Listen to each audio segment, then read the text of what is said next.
নির্বাচন দপ্তর আয়োজিত রাজ্য স্তরের বিতর্ক প্রতিযোগিতায় জেলার প্রতিনিধিত্ব করল ঘাটাল মহকুমার 2 পড়ুয়া। দুর্নীতি একটা মানুষের একটা হাতের 5টা আঙুল কখনোই সমান হয় না, তাই প্রত্যেকের মানসিকতাও সমান হয় না। তাই এই দুর্নীতির বিষয় ছেড়ে আমাদের উচিত তথ্য প্রযুক্তির মাধ্যমে আমাদের ভোটদান ব্যবস্থা চালু করা, যার ফলে তারপরে বলি এই আগামী দিন যে অনলাইন ভোটিং সিস্টেমটা চালু করা হবে, সেক্ষেত্রে অনলাইনে কে ভোট দিচ্ছে তার কিন্তু একটা নিশ্চয়তা থেকেই যায়। এতে কিন্তু ভুয়ো বা প্রতারণামূলক ভোট দেওয়ার সম্ভাবনাটাই তৈরি হয়। আজ 13ই জানুয়ারি রাজ্য নির্বাচন দপ্তর আয়োজিত একটি বিতর্ক প্রতিযোগিতার আয়োজন করা হয়েছিল। সেই প্রতিযোগিতায় অংশগ্রহণ করল চন্দ্রকোনা 2 ব্লকের পলাশচাপড়ি নিগমানন্দ হাই স্কুলের মাধ্যমিকের 2025 সালের পরীক্ষার্থী শ্রেয়া মণ্ডল এবং দাসপুর 1 ব্লকের রসিকগঞ্জ বিদ্যাসাগর হাই স্কুলের 10ম শ্রেণীর ছাত্রী মন কর্মকার। রাজ্য স্তরের প্রতিযোগিতায় পশ্চিম মেদিনীপুর জেলা থেকে 2 ছাত্রী অংশগ্রহণ করার সুযোগ পেয়েছিল। আজ তারা ঘাটাল মহকুমা শাসকের ভিডিও কনফারেন্স রুম থেকে অনলাইনে ওই বিতর্ক প্রতিযোগিতায় অংশগ্রহণ করে। প্রসঙ্গত, জাতীয় ভোটার দিবস উপলক্ষে রাজ্য নির্বাচন দপ্তর 9ম থেকে 10ম শ্রেণীর ছাত্রছাত্রীদের জন্য প্রযুক্তি গণতান্ত্রিক নির্বাচন ব্যবস্থাকে আরও স্বচ্ছ ও সহজলভ্য করে তুলবে এই শিরোনামের ওপর একটি বিতর্ক প্রতিযোগিতার আয়োজন করেছিল। ডিসেম্বর মাসে ব্লক স্তরে প্রতিযোগিতাটি হয়। 2রা জানুয়ারি জেলা স্তরের প্রতিযোগিতাটি মেদিনীপুর শহরে অনুষ্ঠিত হয়েছিল। জেলা থেকে মন এবং শ্রেয়া রাজ্যে যাওয়ার যোগ্যতা অর্জন করে। এই 2 প্রতিযোগী বিতর্কের বিষয়টি কেমন করে উপস্থাপনা করেছিল শুনে নিন। নমস্কার। প্রথমেই মঞ্চে উপবিষ্ট আজকে বিতর্ক সভার শ্রদ্ধেয় সভাপতি মহাশয়, বিচারক মণ্ডলীয় এবং বিশিষ্ট অতিথিবর্গকে আমার আন্তরিক শ্রদ্ধাপূর্ণ প্রণাম জানাই এবং আমার সকল সহপাঠীকে জানাই আমার আন্তরিক ভালোবাসা ও শুভেচ্ছা। ধন্যবাদ জানাই আমাকে অনুষ্ঠানে অংশগ্রহণের সুযোগ দানের জন্য। আমার বিতর্কের বিষয়টি হলো সবার মতে তথ্য প্রযুক্তি নির্বাচনকে আরো স্বচ্ছ এবং সহজলভ্য করবে। আমি এর পক্ষে কয়েকটি যুক্তি আপনাদের সামনে অবতরণ করছি। প্রথমে বলি, ভারতবর্ষ বিশ্বের একটি অন্যতম বৃহৎ গণতান্ত্রিক রাষ্ট্র। তা সত্ত্বেও বর্তমান প্রজন্ম ভোটদান বিমুখ। ভোটের নামে নানান কুরুচিকর ভাষা, পলিটিক্যাল ভায়োলেন্স, দুর্নীতির অনুপ্রবেশ ভোটদানের প্রতি সাধারণ মানুষকে বীতশ্রদ্ধ করে তুলছে। এমনকি ভোটদান শিবিরে অনেক সময় নানা রকম দাঙ্গা, ঝামেলা প্রভৃতির কারণে বহু ভোটকর্মী সহ ভোটদাতাদেরও প্রাণহানি হয়ে থাকে, যার ফলে সাধারণ মানুষ ভোটদান থেকে বিচ্ছিন্ন থাকতে চায়। আবার বহু মানুষ কর্মসূত্রে ভিন দেশে বা ভিন রাজ্যে থাকেন, যার ফলে ভোটদানের নির্ধারিত সময়ে তারা ভোটদান করতে আসতে পারেন না। তাই ভোটদাতাদের একটা বৃহৎ অংশ ভোটদান থেকে বিচ্ছিন্ন হয়ে পড়ে। আবার আমাদের দেশের বহু মানুষ রয়েছে যারা প্রতিদ্বন্দ্বী বা বৃদ্ধ মানুষ, যার ফলে তারা ভোটদান করতে যেতে পারেন না। তাই আমার মতে যদি তথ্য প্রযুক্তি নির্ভর অনলাইন ভোটিং ব্যবস্থা চালু করা হয়, তাহলে ওই সমস্ত মানুষও ভোটদান করতে সক্ষম হবেন, যার ফলে ভারতবর্ষ বিশ্বের বৃহত্তম গণতান্ত্রিক রাষ্ট্র হিসাবে বিশ্বের দরবারে মুখ উজ্জ্বল করে দাঁড়াতে পারবে। বর্তমানে প্রযুক্তির যুগে দাঁড়িয়ে এই বিষয়ের বিপক্ষে আমার বিপক্ষ বন্ধুরা অনেকগুলি কথা বলে গেলেন। সত্যি বর্তমানের এই প্রযুক্তির যুগে দাঁড়িয়ে এর বিপক্ষে বলাটা আমার কাছে সত্যিই খুব হাস্যকর। আমার বিপক্ষ বন্ধুদের মধ্যে একজন বলে গেলেন হ্যাকিং সংক্রান্ত একটা কথা, অর্থাৎ তথ্য প্রযুক্তিতে দুর্নীতি। আচ্ছা, আমি আমার বিপক্ষ বন্ধুকে বলতে চাই, বর্তমানে যেইভাবে তথ্য প্রযুক্তি ব্যবহার ছাড়াই যেভাবে ভোটদান ব্যবস্থা চালু হয়েছে, সেখানে কি সম্পূর্ণ দুর্নীতিমুক্তভাবে ভোটদান ব্যবস্থা হচ্ছে? তাহলে কি ছাপা ভোট দুর্নীতি নয়? তো আমার মনে হয় ভোটদান ব্যবস্থার তথ্য প্রযুক্তি নির্ভরে যদি দুর্নীতি হয়, তাহলে সেই দুর্নীতিকে বন্ধ করার জন্য আমাদের ব্যবস্থা নেওয়া উচিত, অর্থাৎ আরো নিরাপত্তা বৃদ্ধি করা উচিত। আমার আরেকজন বিপক্ষ বন্ধু বলে গেলেন অশিক্ষা, অর্থাৎ আমাদের দেশে অশিক্ষিত মানুষ রয়েছে যারা তথ্য প্রযুক্তি ব্যবহার করতে পারেন না। আমার মতে যাদের মধ্যে ন্যূনতম শিক্ষাটুকু নেই যে কিভাবে তথ্য প্রযুক্তিকে ব্যবহার করতে হবে, তারা কিভাবে নির্বাচন করবে একজন সঠিক প্রার্থীকে? তারা তো অন্য কোনো প্রলোভনে বা অন্য কারোর প্ররোচনায় অন্য কোনো ভুল প্রার্থীকে নির্বাচন করবে।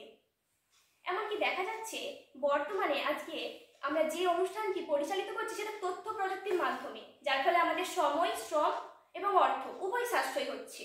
তাহলে একবার ভেবে দেখা হোক, যদি তথ্য প্রযুক্তির মাধ্যমে ভোটদান ব্যবস্থা চালু হয়, তাহলে সেটা কতটা সুবিধাযুক্ত হবে। ইতিপূর্বে ভোটদান ব্যবস্থা ছিল সম্পূর্ণভাবে ব্যালট নির্ভর, কিন্তু বর্তমানে কিছু কিছু ক্ষেত্রে, যথা এমএলএ এমপি নির্বাচনের ক্ষেত্রে ভোটদান ব্যবস্থা ইভিএম পদ্ধতিতে করা হচ্ছে, যার ফলে দেখা যাচ্ছে বহু মানুষ তাদের সময় সাশ্রয় করতে পারছেন। আমি আমার বিপক্ষ বন্ধুকে প্রশ্ন করতে চাই, বর্তমানে প্রযুক্তির যুগে দাঁড়িয়ে আমাদের প্রযুক্তির সর্বোচ্চটাকে ব্যবহার করতে তার কি সমস্যা রয়েছে? আমার বিপক্ষ বন্ধুকে সত্যি বলছে, এটা মন থেকে বলছে যে প্রযুক্তি ব্যবহার করলে আমাদের কোনো সুবিধা হবে না? আমাদের কি অসুবিধা রয়েছে আমার কোনো ধারণা নেই। সত্যি আমার বিপক্ষী বন্ধুদের মধ্যে অনেকে আবেগ দিয়ে অনেক কথা বলে গেলেন। তাই বলি, যুক্তিতেই মিলবে মুক্তি, আবেগ দিয়ে নয়। আমার বিপক্ষী বন্ধুদের মধ্যে আরেকজন বলে গেলেন নিরাপত্তার কথা। তো ইতিপূর্বে আমি সেটা বলে এসেছি যে নিরাপত্তা বৃদ্ধি করতে হবে। বর্তমানে যেভাবে ভোটদান ব্যবস্থা চালু রয়েছে সেক্ষেত্রে শুধুমাত্র নিরাপত্তা কম আছে সেটা নয়, বর্তমানে নিরাপত্তা রয়েছে, কিন্তু তথ্য প্রযুক্তি আরো নিরাপদযোগ্য। তো সেখানে ভোটদান ব্যবস্থা আরো নিরাপদে করা যাবে। আমরা আরেকজন বিপক্ষী বন্ধু বললেন সাইবার ক্রাইমের কথা, অর্থাৎ একই বিষয়, প্রযুক্তিতে দুর্নীতি। একটা মানুষের একটা হাতের 5টা আঙুল কখনোই সমান হয় না, তাই প্রত্যেকের মানসিকতাও সমান হয় না। তাই এই দুর্নীতির বিষয় ছেড়ে আমাদের উচিত তথ্য প্রযুক্তির মাধ্যমে আমাদের ভোটদান ব্যবস্থা চালু করা, যার ফলে সমগ্র মানুষ অর্থাৎ যাদের বিভিন্ন অসুবিধা রয়েছে তারা তথ্য প্রযুক্তির মাধ্যমে ভোটদান করে অনলাইন ভোটিং ব্যবস্থার মাধ্যমে তারা সকলে ভোটদান করতে সক্ষম হবেন, যার ফলে ভারতবর্ষ বিশ্বের একটি অন্যতম বৃহত্তম গণতান্ত্রিক রাষ্ট্র হিসেবে বিশ্বের দরবারে মুখ উজ্জ্বল করে দাঁড়াতে পারবে।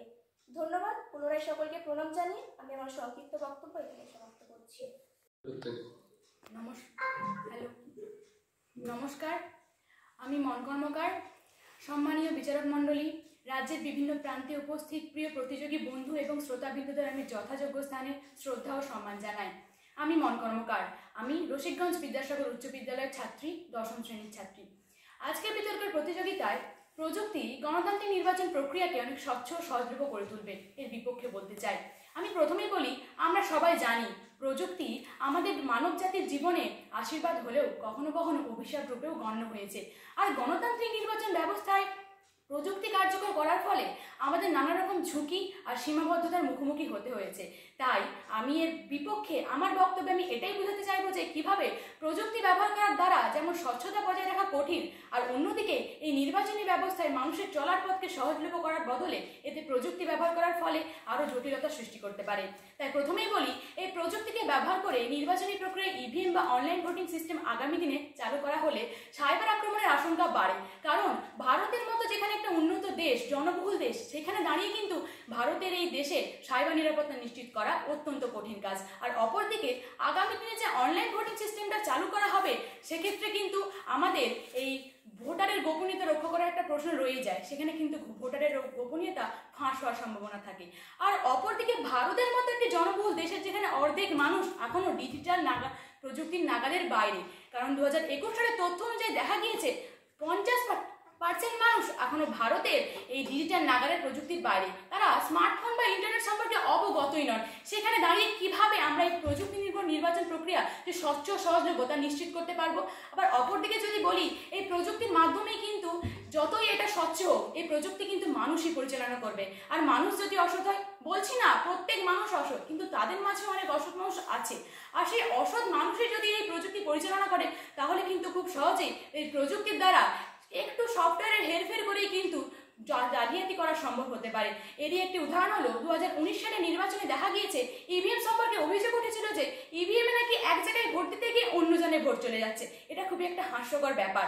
আর তারপরে বলি, এই আগামী দিন যে অনলাইন ভোটিং সিস্টেমটা চালু করা হবে সেক্ষেত্রে অনলাইনে কে ভোট দিচ্ছে তার কিন্তু একটা নিশ্চয়তা থেকেই যায়। এতে কিন্তু ভুয়ো বা প্রতারণামূলক ভোট দেওয়ার সম্ভাবনাটাই তৈরি হয়। আবার বলি, একটি প্রযুক্তি দ্বারা যখন নির্বাচন পরিচালিত হবে তখন সেই নির্বাচনটা পুরোপুরি যান্ত্রিকে পরিণত হবে, অর্থাৎ মানুষের সুযোগ, পারস্পরিক যোগাযোগ, সেই সুযোগটা সম্পূর্ণভাবে কমে যাবে।